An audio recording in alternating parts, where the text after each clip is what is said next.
정성과 힘을 다하여 다시 한번 주님 앞에 올려드리며 나갑시다. 더 높은 목소리와 마음으로 나의 믿음 주께 있네. 나의 믿음 주께 있네. 십자가 능력이 내 영광 되었네. 주께서 우리를 승리케 하셨네. 나의 능력. 여러분 가능하시다면 여러분이 있는 자리에서 우리 손을 높이 들고 구원하심이 보좌에 앉으신 어린 양을 찬양합니다. 구원하심이 보좌에 주님 우리 예배를 받으소서. 어린 양께 인도가 구원하심이 보좌에 앉으신 우리 하나님과 어린 양께 인도 우리 하나님과 어린 양께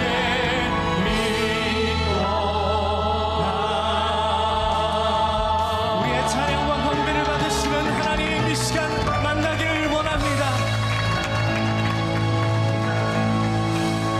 계속해서 일어서신 채로 함께 사도신경을 고백하겠습니다.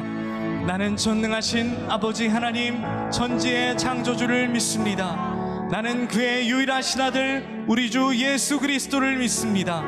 그는 성령으로 잉태되어 동정녀 마리아에게서 나시고 본디오 빌라도에게 고난을 받아 십자가에 못 박혀 죽으시고 장사된 지 사흘 만에 죽은 자 가운데서 다시 살아나셨으며 하늘에 오르시어 전능하신 아버지 하나님 우편에 앉아 계시다가 거기로부터 살아있는 자와 죽은 자를 심판하러 오십니다. 나는 성령을 믿으며 거룩한 공교회와 성도의 교제와 죄를 용서받는 것과 몸의 부활과 영생을 믿습니다. 아멘. 다 자리에 앉겠습니다. 이 시간 우리 마지막 믿음의 항해를 우리 함께 떠나기를 원합니다. 내 주 하나님 넓고 큰 은혜는 저 큰 바다보다 깊다. 오늘 우리에게 주실 은혜를 기다립니다. 끌러 깊은 데로 저 한가운데 가보아. 언덕을 떠나서 장파에 내띄워 내 주 예수 은혜의 바다로 내 맘 뻗쳐가. 왜 너 인생은 언제나 거기서 저 큰 바다 물결 보고. 아직도 이 믿음의 항해를 떠나지 않은 분들 계십니까?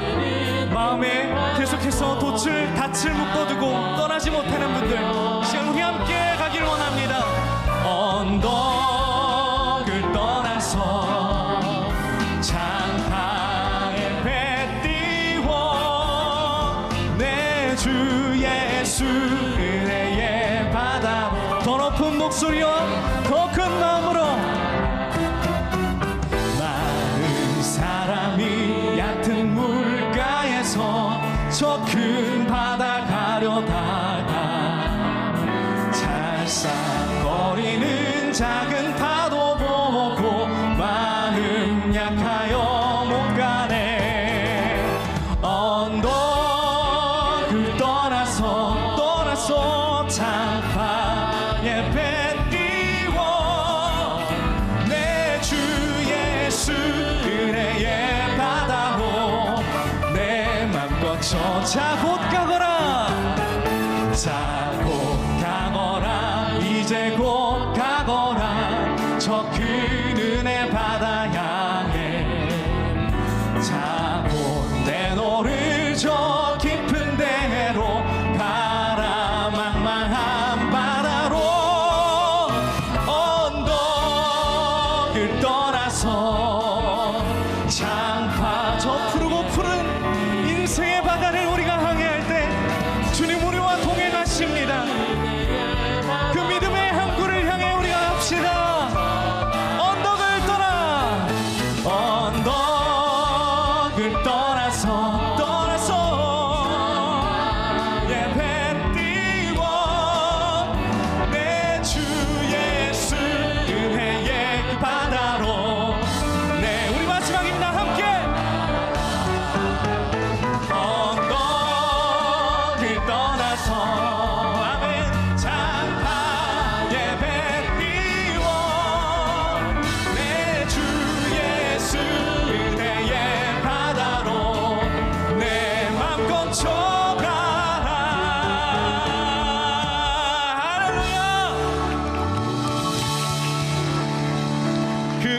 길가다와 그 여정 가운데 주님이 여러분을 항상 초대하고 계시고 오늘도 그 초대에 영한 여러분을 주님이 기쁘게 여기시는 줄로 믿습니다.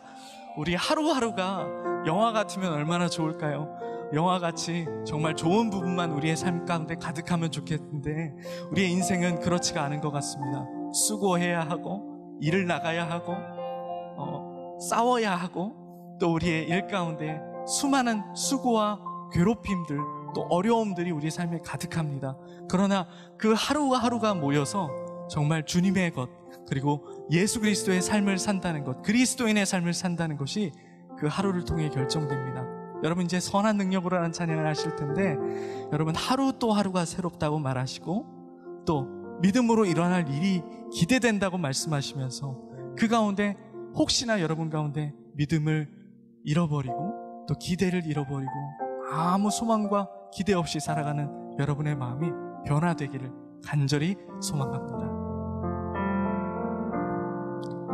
그 선한 은혜 고요히 감싸요 그 놀라운 평화를 누리며 나 그대들과 함께 걸어가네 나 그대들과 생활을 여네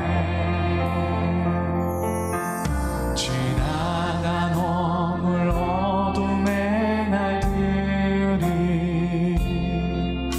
무겁게 내 영혼 짓눌러도 오 주여 우릴 외면치 마시고 약속의 구원을 이루소서 그 선한 힘이 우릴 감싸시니 믿음으로 일어나길 기대하네 주 언제나 우리와 함께 계셔 하루 또 하루가 글쎄 3절입니다. 주께서 밝히신 작은 촛불 이 마음의 불꽃이 어둠을 헤치고 타오르네 그 빛에 우리 모두 하나 되어 기대를 잃어버린 우리의 영혼이 믿음으로 일어날 일을 기대하고 설렘을 찾는 이 시간 되길 바라며 그 선한 힘이 우릴 감싸시니 믿음으로 일어날 일 기대하네 주 언제나 우리와 함께 계셔 또 다른 하루 새로운 하루를 우리에게 주십니다. 그 선한 힘이 우릴 감싸시니 믿음으로 일어날 일 기대하네 믿음으로 새일 행하실 여호와 우리의 여호와 일의 그 은혜를 기대하시는 분들 우리 다시 한번 우리 오른손을 높이 들고 주님을 찬양합니다. 여러분의 목소리로 그 선한 힘이 우리 과와 함께 그 선한 힘이 우리 감싸시니 믿음으로 일어나를 기대하네 할렐루야 주 언제나 우리와 함께 계셔 마지막입니다. 우리의 모든 기대가 주님께 있습니다. 그 선한 힘이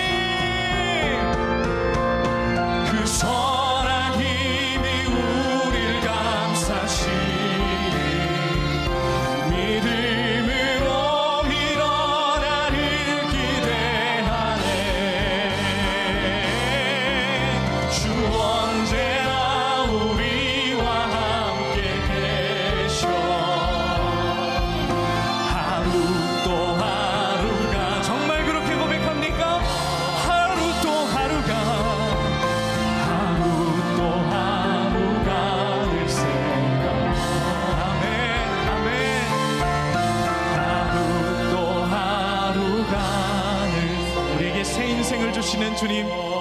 우리가 믿음에 항해하겠습니다. 오늘 우리에게 주시는 하나님의 말씀은 민수기 14장 11절입니다. 민수기 14장 11절입니다. 여호와께서 모세에게 이르시되 이 백성이 어느 때까지 나를 멸시하겠느냐? 내가 그들 중에 많은 이정을 행하였으나 어느 때까지 나를 믿지 않겠느냐? 이는 살아계신 하나님의 말씀입니다. 아멘.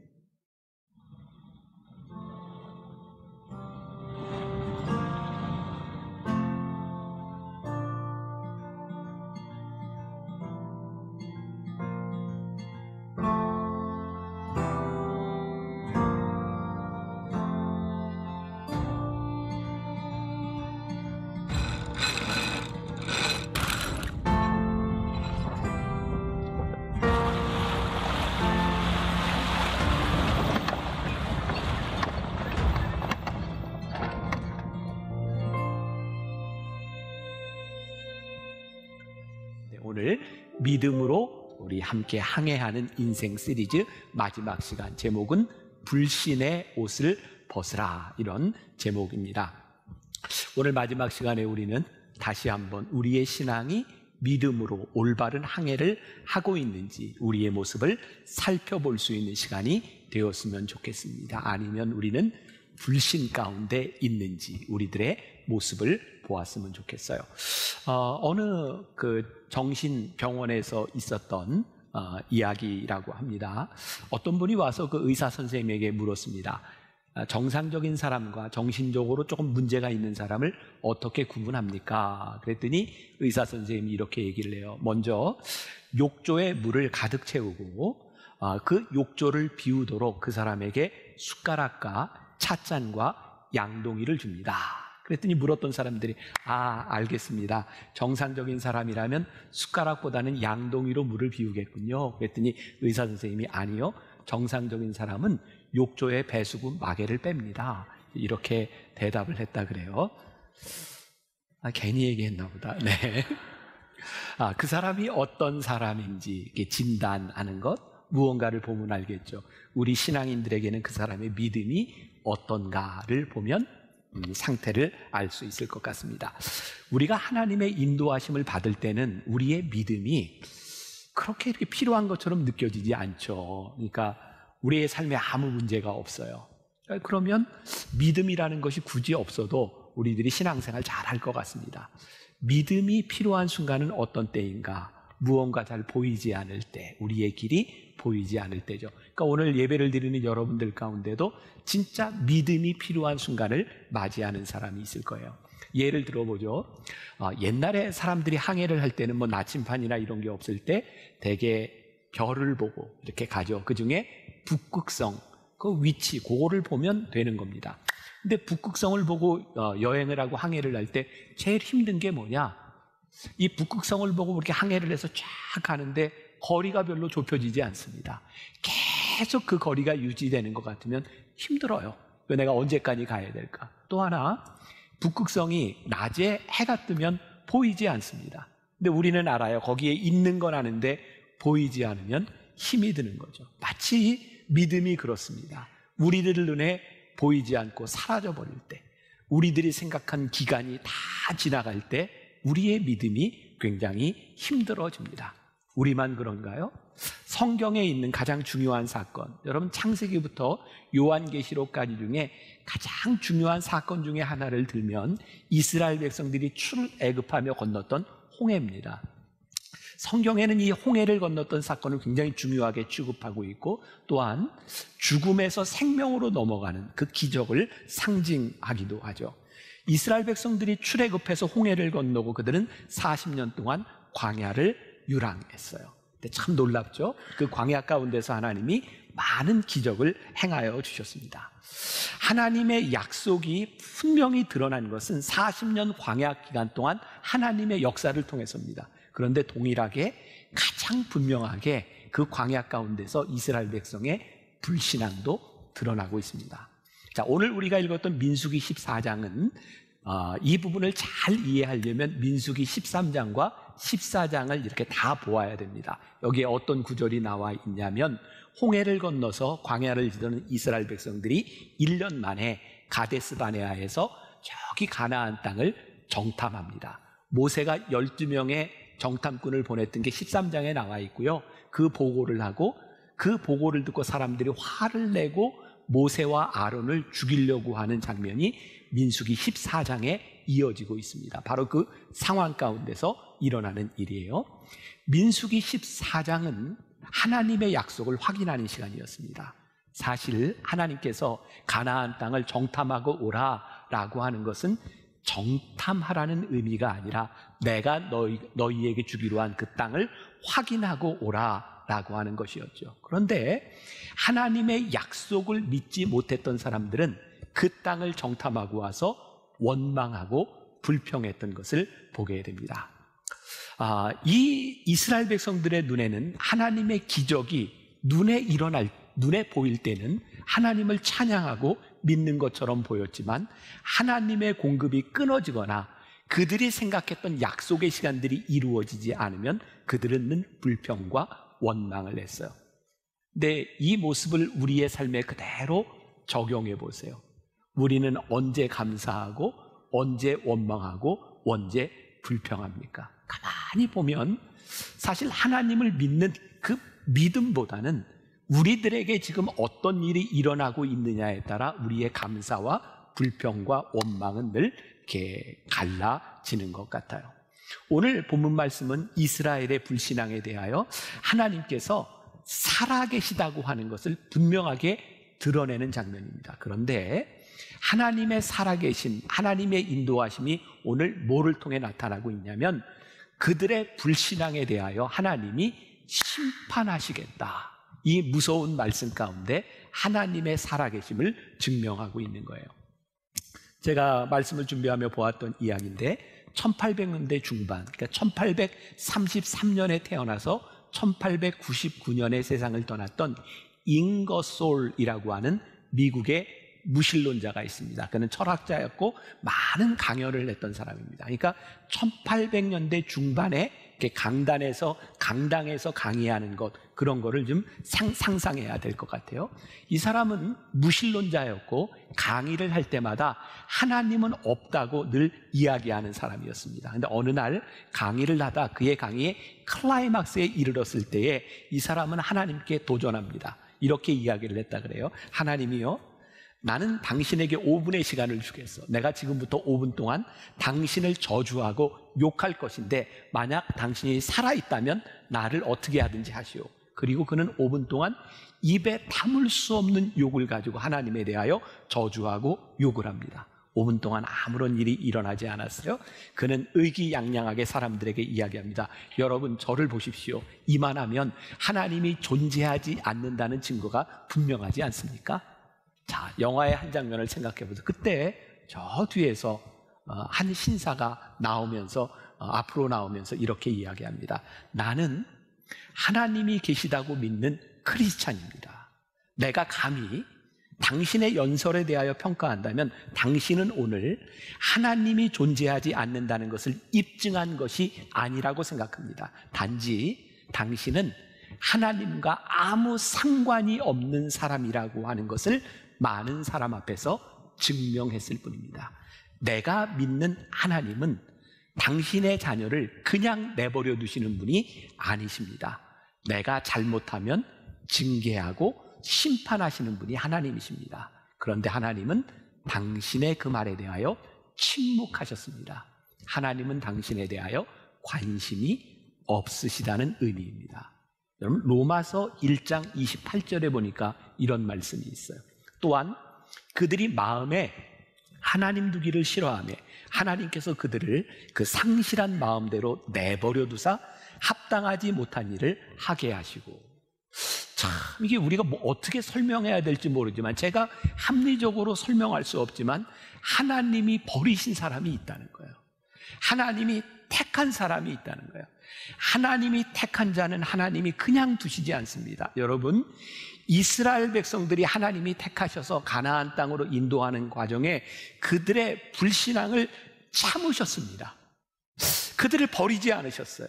그런데요, 참으시고 버리시지 않았지만 그들에게 분명히 심판을 얘기하시고 그들을 경고하고 계시는 것을 우리는 성경을 통해 보게 됩니다. 자, 오늘 본문 말씀 민수기 14장 11절 다시 한번 보세요. 이 말씀을 우리 같이 읽을 때 하나님의 마음으로 한번 이 말씀을 읽어보세요. 어떤 느낌으로 이 말씀을 하고 있는가.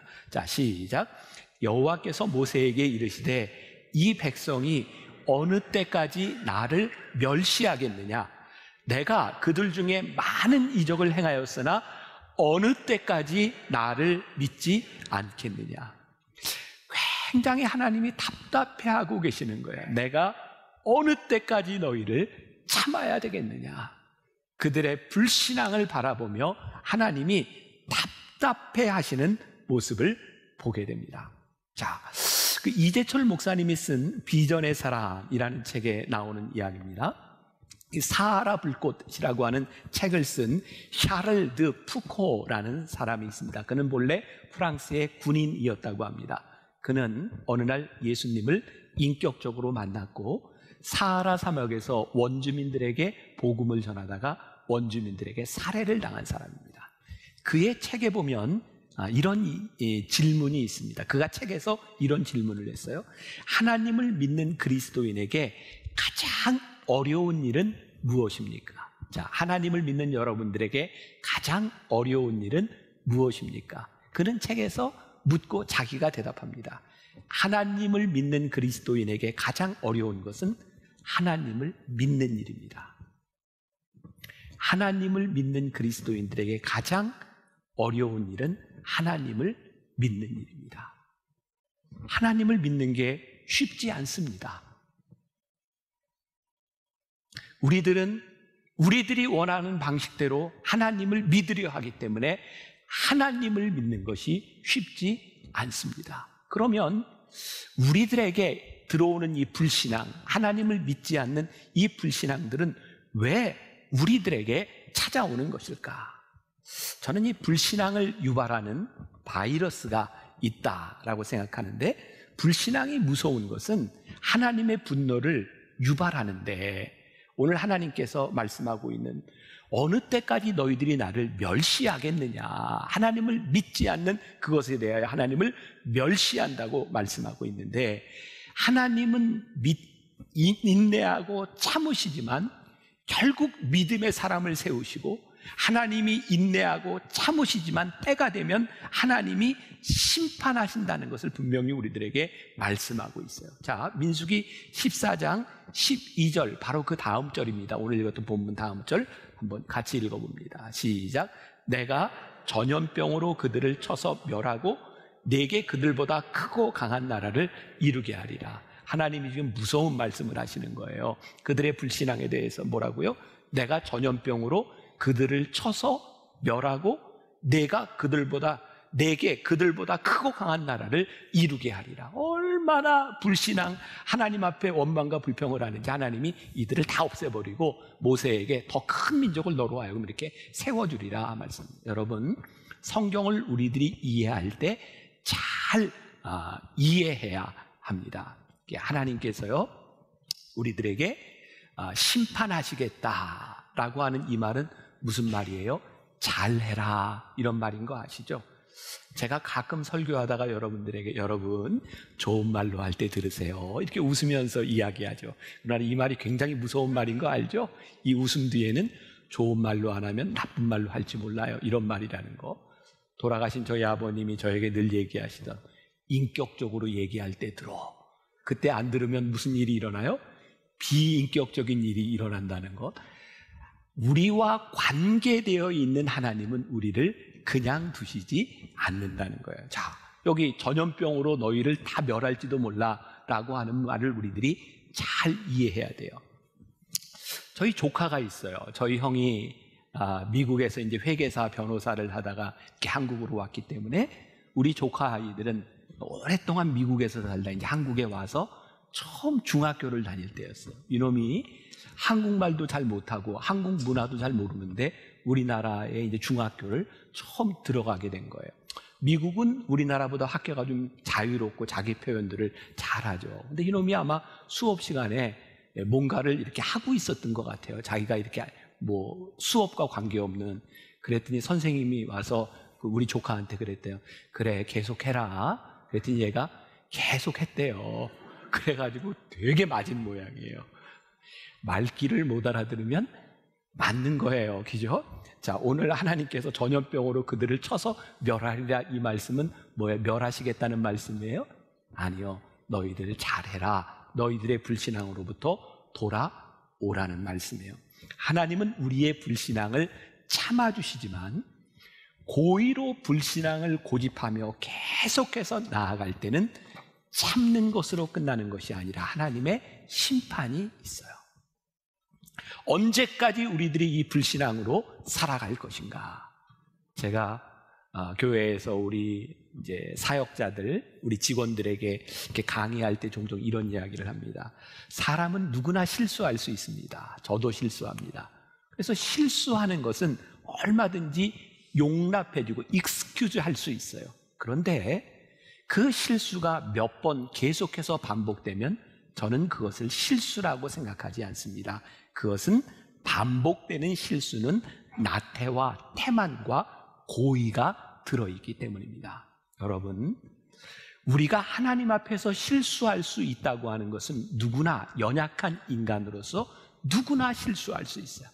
우리들이 언제든지 때때로 우리들의 신앙에 불신앙의 모습이 드러날 수 있습니다. 그러나 오늘 말씀이 무서운 것은 이 고의적인 불신앙과 반복되는 불신앙에 대하여 하나님이 진노하신다는 겁니다. 이 일은 하나님이 살아계셔서 우리 가운데 역사하고 계시고 우리와 관계를 맺고 있다는 이야기죠. 이 불신앙의 정체, 우리들에게 찾아오는 불신앙은 어디에서부터 찾아오는 것일까? 저는 이 두려움이 우리들 가운데 찾아오면 하나님을 향한 불신앙이 시작되는 것 같아요. 그렇죠?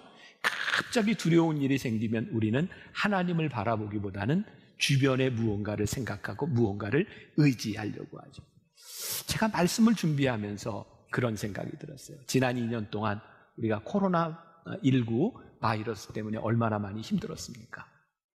근데 문제는 코로나 바이러스가 분명히 전 인류를 무섭게 힘들게 하는 것이면 분명하지만 그 무서움보다 더 무서운 것은 코로나19에 대한 두려움이라는 거예요.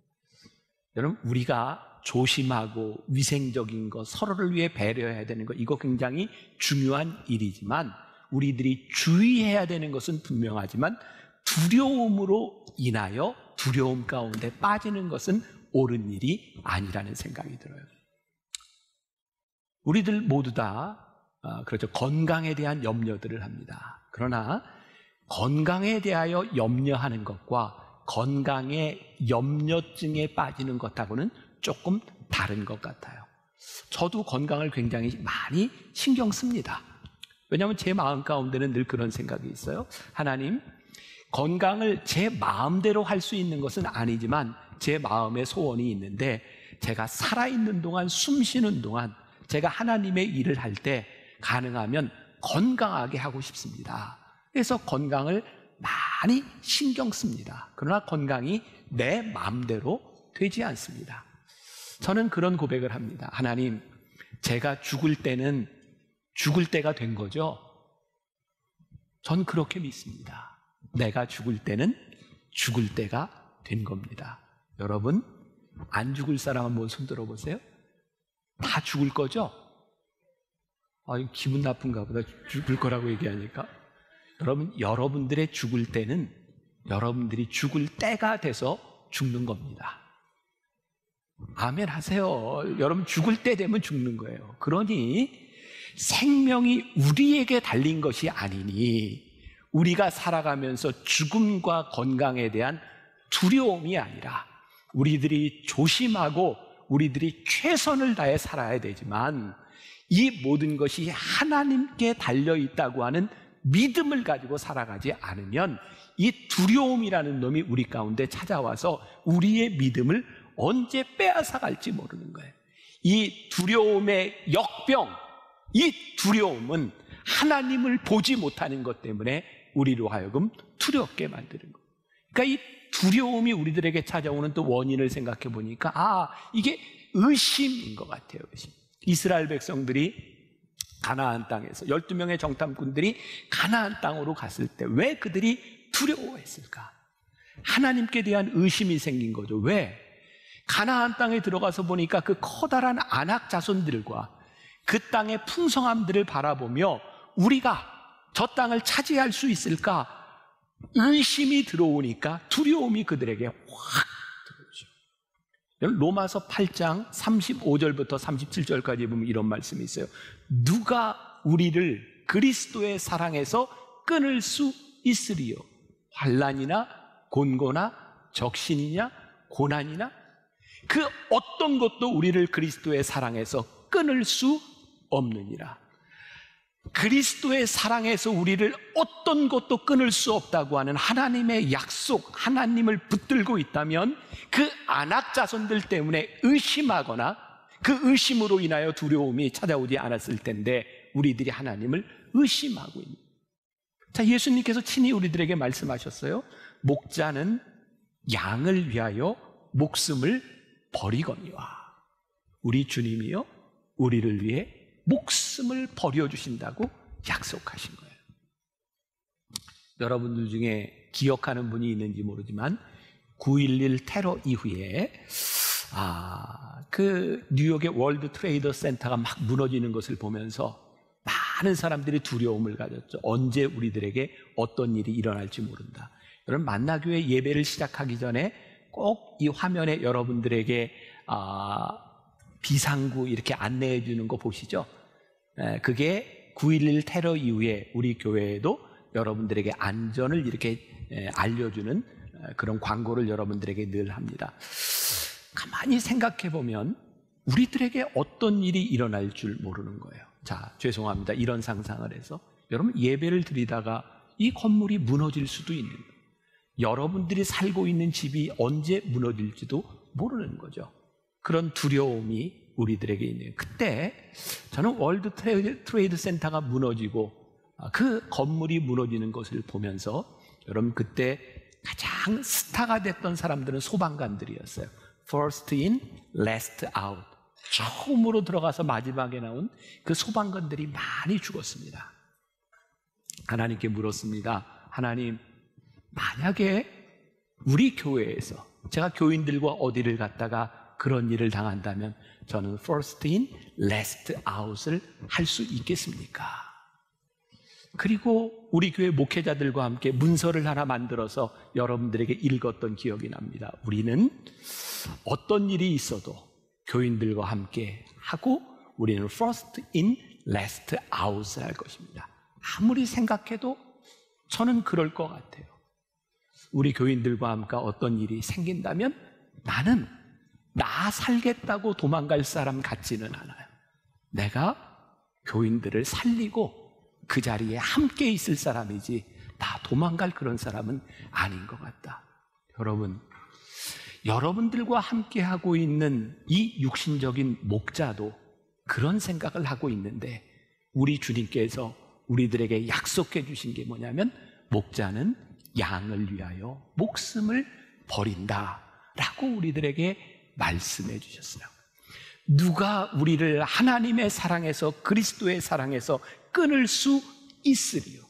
하나님의 사랑을 확증하는 자는 하나님을 의심하지 않습니다. 하나님을 의심하지 않는 자는 두려워하지 않습니다. 두려움에 떨지 않는 한 우리는 믿음을 볼 수 있습니다. 하나님께서 우리를 여기까지 인도하셔서 그 땅을 보게 하셨는데 하나님이 우리를 버리시겠습니까? 오늘 본문 가운데, 오늘 말씀 가운데 우리는 그 이스라엘 백성들, 그 정탐꾼들이 불신앙, 겸손을 착각하고 있구나라는 생각을 하게 됩니다. 자, 오늘 본문의 상황 알고 있죠? 가나안 땅을 정탐하고 와서 보고하는 사람들, 그들은 불신앙이기보다는 어쩌면 그들의 눈에 보고 있는 그대로 그대로를 사실대로 이야기하고 있는 거죠. 어떻게? 그들이 참 큽니다. 그들에 비하면 우리는 이 오합지졸과 같아서 그 땅을 차지하기에는 우리들은 힘들 것 같습니다. 우리가 흔히 이런 표현을 쓰죠. 현실적이다. 또 믿음은 무모한 것이 아니야. 그리고 그들은 있는 그대로 그들의 모습을 이야기하면서 우리는 안 될 것 같아요. 아주 겸손하게 이야기를 하고 있습니다. 여러분, 그런데 우리들이 약하다라고 하는 것이 하나님의 약속에 어떤 영향을 미칠 수 있겠습니까?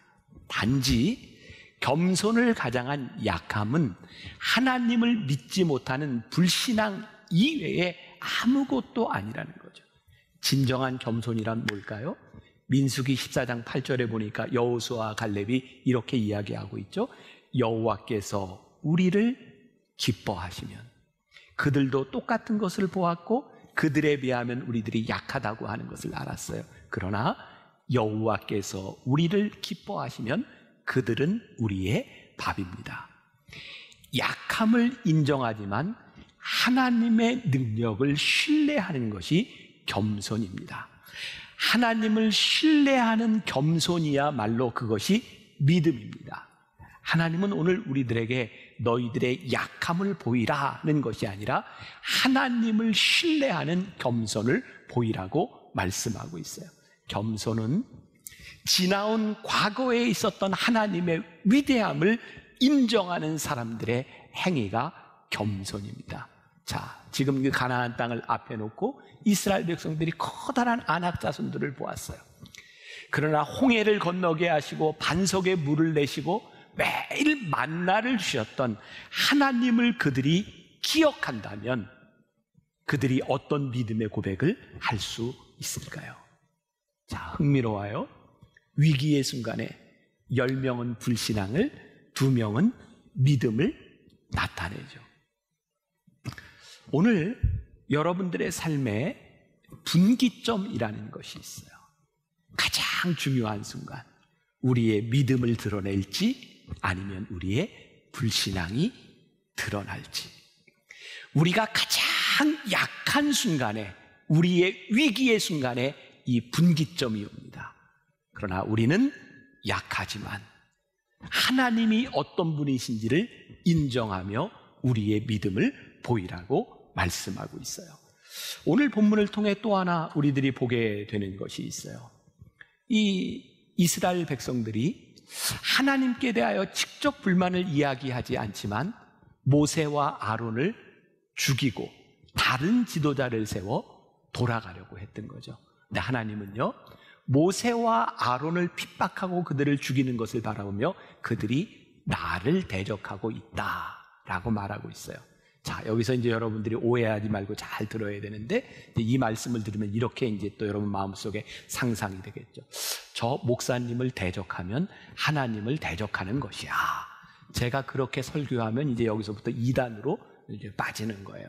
근데 여러분들이 잘 기억해야 될 게 있어요. 이것은 단순히 사람, 아론과 모세, 여러분들의 담임 목사에 대한 그런 개인적인 일이 아니라 하나님께서 모세를 통하여, 아론을 통하여 하나님의 역사를 행하고 있는데 하나님께 대한 불만을 사람에게 돌리고 신뢰하지 못하는 것이 얼마나 불신앙이 될 수 있는지를 보여주고 있는 것. 여러분, 우리의 믿음이 끝나면 지금까지 믿어왔던 모든 것들이 다 의미를 상실해요. 신뢰가 끝나면 지금까지 우리들이 신뢰해왔던 모든 것들이 아무런 의미가 없어요. 우리의 인생의 가장 힘든 이 순간 가운데 우리의 믿음이 증명되고 신뢰가 증명될 때 하나님의 역사를 우리들이 경험하게 되죠. 자, 제가 예를 하나 들으려고 하는데, 여러분들 만나교회 창립기념 때가 되면 영상에서 늘 보는 장면이 하나 있는데 천막교회 모습이 늘 나오죠. 기억나세요? 자, 만나교회가 이렇게 천막교회를 치게 된 이유는 본래 만나교회가 저기 압구정동에, 지금은 압구정동이 금싸라기 땅이 되었지만 그 당시만 해도 그렇게 비싼 곳이 아니었어요. 조금 황량하기도 하고 거기 건물에서 이렇게 몇십 명 모이는 교인과 함께 처음 시작한 곳이 만나교회였어요. 근데 그 당시에 만나교회를 이렇게 처음 시작하신 김우영 목사님이 그 당시 한국교회에 굉장히 유명한 부흥사셨어요. 그러니까 연세든 분들은 기억하겠지만 옛날에 여의도 광장에서 막 설교하시던 뭐 조용기 목사님, 신영균 목사님, 그리고 김우영 목사님, 이렇게 대표적인 그런 한국교회 부흥사였어요. 그러니까 그 당시에는 부흥의 역사가 많이 일어났고 만나교회가 그 당시에 그 건물에서 금방 성장을 했어요. 그래서 교회 이름을 만나교회라고 바꾸고 그 당시에 교회 버스도 사고 교회가 막 성장하는데 기존에 거기 있었던 교인들 중에 몇십 명이 나중에 들어온 만나교인들 몇백 명 다 나가라. 그것은 신앙에 대한 문제가 아니라 교회에서의 어떤 기득권에 대한 문제였어요. 우리가 주인이었는데 뭐 뒤에 들어온 사람들이 뭐 주인 노릇을 하는 것 같다. 그래서 만나교인들이 다 쫓겨난 겁니다. 그리고 잠실에 천막을 치고 시작한 게 만나교회였어요. 거기서 천막을 치고 시작했는데 진짜 교회가 급성장했죠. 그래서 옆에 있는 건물 3층을 사고 2층을 사고 막 부흥해 가는데 그 당시는 그랬던 것 같아요. 그 땅에 86 아시안 게임 선수촌을 짓는다고 건물을 다 부신다는 거예요. 그때는 그냥 그러면 부셨던 것 같아요. 갑자기 졸지에 갈 데가 없어진 거예요. 그래서 교인들이 그 잠실 벌판에 릴레이로 그 맨바닥에서 철야 기도를 하고 하나님 어떡합니까? 그때 저 송파에 이렇게 골조만 만들어 놓고 건축을 포기한 교회가 하나 있었고 그 교회를 짓고 만나교회가 거기에서 굉장히 큰 부흥의 역사를 경험하게 되죠. 그리고 이제 교회가 분당으로 이사를 왔어요. 교회를 짓고 그런데 빚이 많았어요. 그 10시 예배 이렇게 드리다가 우리가 얼마나 빚이 많았는지 빚 가운데 살았어요. 오늘 놀라운 사실을 하나 발견했어요. 빚이 있으면 빚 가운데 사는구나. 아까 10시에 깨달은 거예요. 그리고 우리가 빚 가운데 살았다고요. 얼마나 힘들었는지 몰라요. 근데 교회가 잘 성장하고 이제 문제가 없었는데 문제는 제가 아들이니까 이런 얘기 할 수 있을 거예요. 다른 사람이 얘기하면 뭐 좀 디스하는 것 같겠지만 저희 아버님이 목회를 잘 하셨는데 마지막에 그때 목회만 하시던 분이 교단 정치에 대한 관심을 가지셨어요. 그래서 감리교는 이제 감독이라고 하는 게 있는데 그냥 이렇게 이제 투표 없이 감독이 다 될 수 있는 상황이 됐는데 그 선거를 얼마 안 남겨놓고 뇌경색으로 쓰러지셨어요. 그리고 병원 중환자실에 이렇게 계시는데 제가 그 중환자실에 갔을 때 놀라운 장면을 봤어요. 그 중환자실에서 아직 몸이 온전하지 않은 상태에서 저희 아버님이 병원 맨바닥에 무릎을 꿇고 기도하고 계셨어요. 그러더니 저에게 이렇게 얘기하시더라고요. 아마 내가 교단 정치를 하는 것, 감독이 되는 것 하나님이 원하시지 않는가 보다. 깨끗이 포기하자. 그때 그 교단 정치를 이렇게 도와주던 분들이 병원 중환자실 앞에 와서 저에게 했던 이야기를 제가 기억해요. 목사님, 휠체어만 타고 그냥 선거장에만 들어가면 됩니다. 뇌경색으로 쓰러져 계시는 분에게 휠체어 타고 선거장으로 가자고 했던 사람들. 그때가 우리 만나교회 믿음이 무엇인지 하나님의 뜻이 무엇인지를 분명히 보여야 했던 때라고 저는 믿거든요. 놀랍게도요, 중요한 우리의 인생의 순간에 만나교회가 천막을 치고 쫓겨났던 그 순간에 건물이 무너졌던 순간에 중환자실에서 기도하시던 그 순간에 우리가 믿음을 보였을 때 하나님은 그 순간순간 가운데 우리를 여기까지 인도하여 주셨다는 고백을 하고 있는 거예요.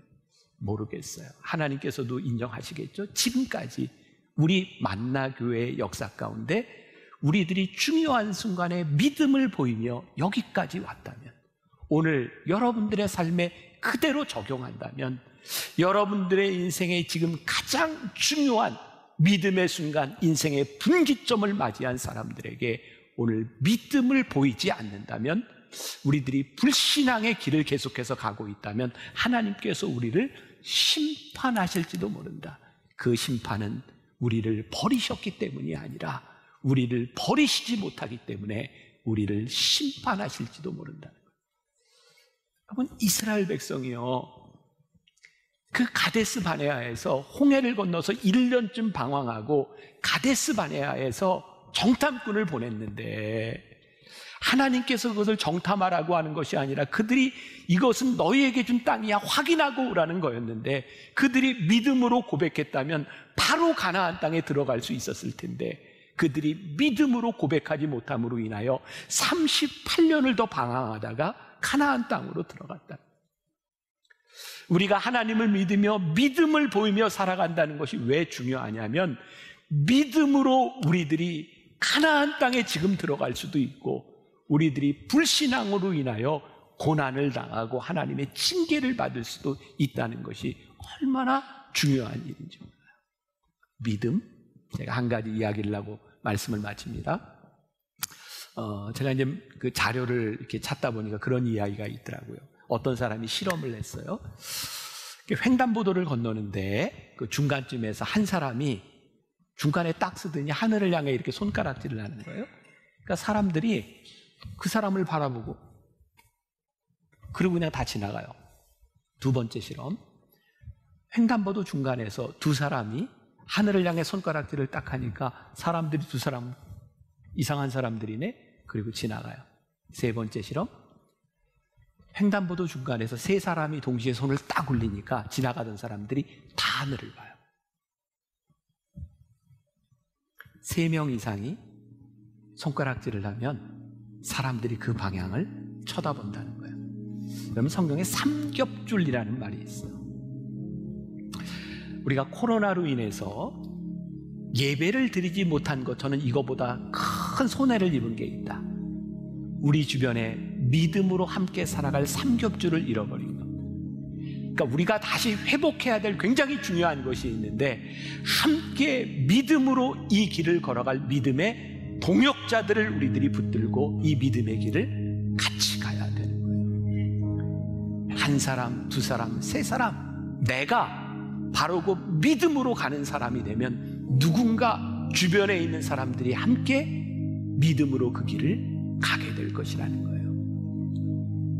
우리가 이 코로나로 이 2년 가까운 시간을 지나는 동안 불신앙 가운데 믿음을 버리는 사람이 아니라 믿음으로 하나님을 바라보며 누가 우리를 그리스도의 사랑에서 끊을 수 있으리요. 목자는 양을 위하여 목숨을 버리느니라. 그 하나님 의심하지 말고 두려워하지 말고 담대하게 믿음으로 나아가는 여러분들이 되시기를 주님의 이름으로 간절히 축원합니다. 우리 같이 찬양했으면 좋겠습니다. 이 믿음 더욱 굳세라. 우리 믿음으로 형제자매들이 함께 믿음을 고백하며 나아갑시다.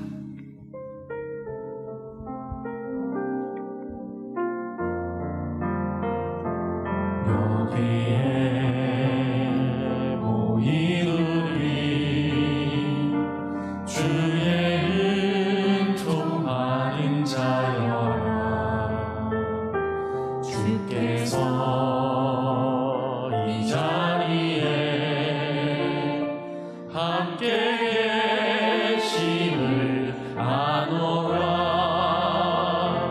언제나 주님만을 찬양하며 나아가리니 시험을 당할 때도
믿음 더욱 굳세라. 이 믿음 더욱 굳세라.